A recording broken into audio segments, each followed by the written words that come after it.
but we're also taking a video for the YouTube channel.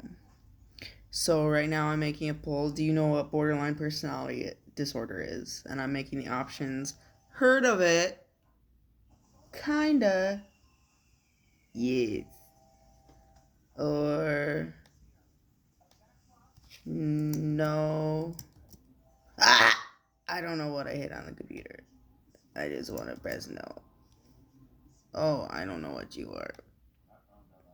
I don't know what you are. I don't know who.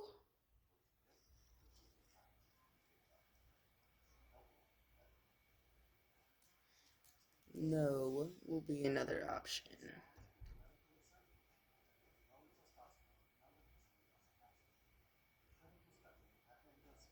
So, I'm here to say, uh, I know what borderline is because I am, but to try and explain to somebody, I'm like, "Ugh." And especially now being medicated for my borderline, I'm on mood stabilizers, antidepressant. Uh,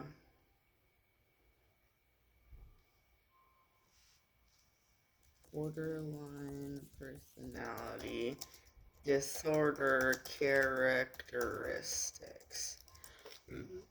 So I didn't find out I was borderline until I was about 24. I'm 32 now. And before my life was in disarray, to put it kindly. Um, some of the symptoms: distorted self-image. I didn't. I don't know if I had that. My self-esteem was distorted. Feelings of isolation, boredom, and emptiness. I think that also goes hand in hand with ADHD. Um, Mood swings, mine were very much a thing. And all my life I had been uh, just, you know, and even still now, it's just so much of a journey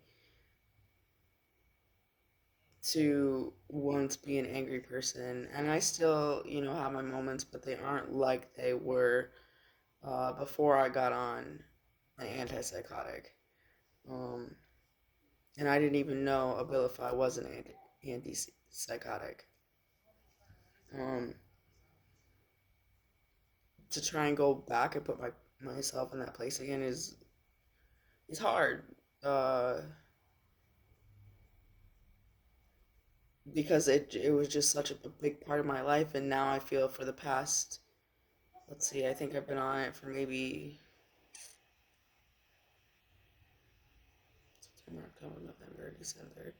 Let's say at least 4 to 6 months. My life has super changed since I've been on Abilify. Well, not super changed, but it took that anger out of the equation, and that was just like such a barrier for me, for anything, like for jobs, for authority figures. Um, just didn't like it. And I would get very angry, and then my anger would set off like these emotions, and then the emotions would exhaust me, and it was just like this vicious loop. Um, Feelings of anxiety. I don't really, more so now, I take those feelings of anxiety and boredom, and I'm in school now, and that really has boosted my self esteem, boosted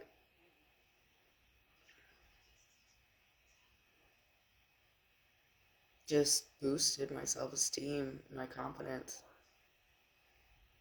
because now I'm taking that uh, boredom and all these creative ideas I have, and I'm putting it towards something. I'm working towards something, and I'd like to think that all that gave me the confidence to come up with this podcast. Um, Loss of interest in routine activities that was like big with depression and the manic depression. Um, Loss of interest in routine activities, again, depression, manic depression. And I remember days that I'd just be laying in bed like day after day, like just sleeping, just wanting to make money, feelings of isolation. And I've been in with HBH now for,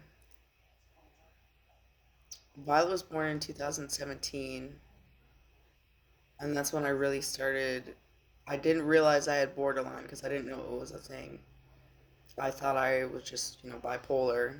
And I think that that's what uh, psychiatrists and psychologists and counselors like to diagnose anybody with that's got those mood swings. I feel like they don't even let people know about borderline personality. Um, Suicidal thoughts and delusion. Delusion, I you don't realize that you're in a delusion. But I'd have delusions of people like, and it wasn't super serious, but like delusions of people being mad at me, people cheating on me, people, and I think that has to do with the trauma and all this sad talk. Um, they say it's caused by trauma and abuse over and over again, and if you have like PTSD or some kind of prior pre-existing condition, more trauma can aggravate it and develop into borderline. Um, you're likely familiar with turbulent and quickly changing emotions and a lack of stability. Yes, lack of stability was definitely a thing in my life. Um,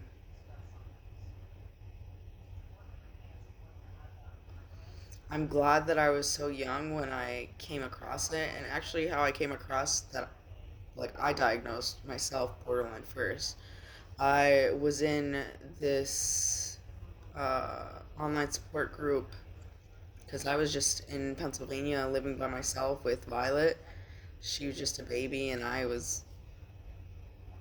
felt like I was a baby, like, because I had just not been in the world before and I was unmedicated at this time. And just life comes at you fast when you're unmedicated. It's just a roller coaster. Um, so I was on this online support group. It's now called heypeers.com, HeyPeers.com. And there's a lot of, I highly recommend that as a resource. If you're, stuck at home, um, it was, a saving grace during COVID. It's a saving grace now because I don't work, but I still need that human interaction to be normal. Um,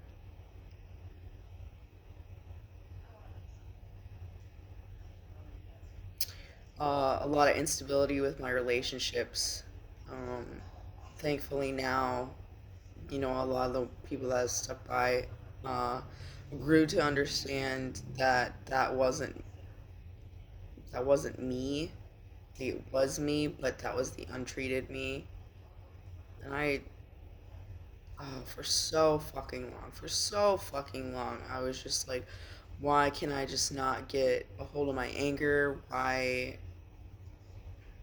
Um, why am I like this? Like, it really made me feel like a piece of shit.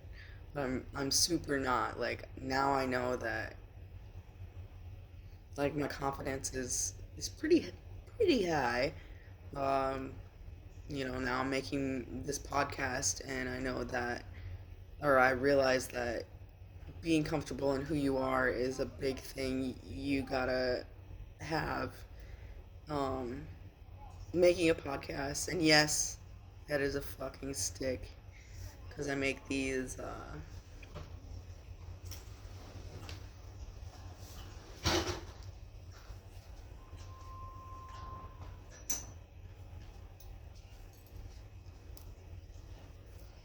I call them dream weavers, where I make this. I take a stick, a piece of driftwood, and then I glue some fancy bling, tie some strings, do a little hemping, little necklace action.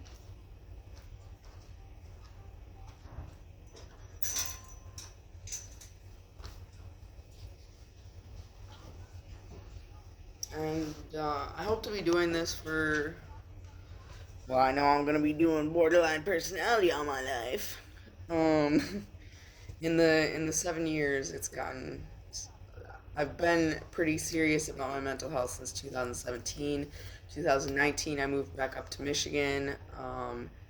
Things went, south only to come together. I was staying in a domestic violence shelter, and my life fell apart. And fucking 19, 20, 21, 22, 23, 24.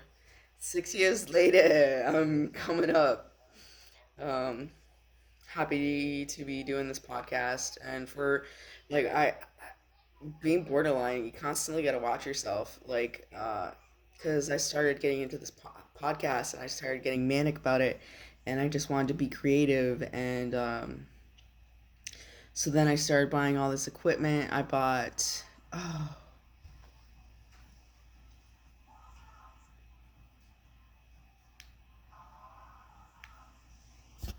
that whole fucking time I didn't.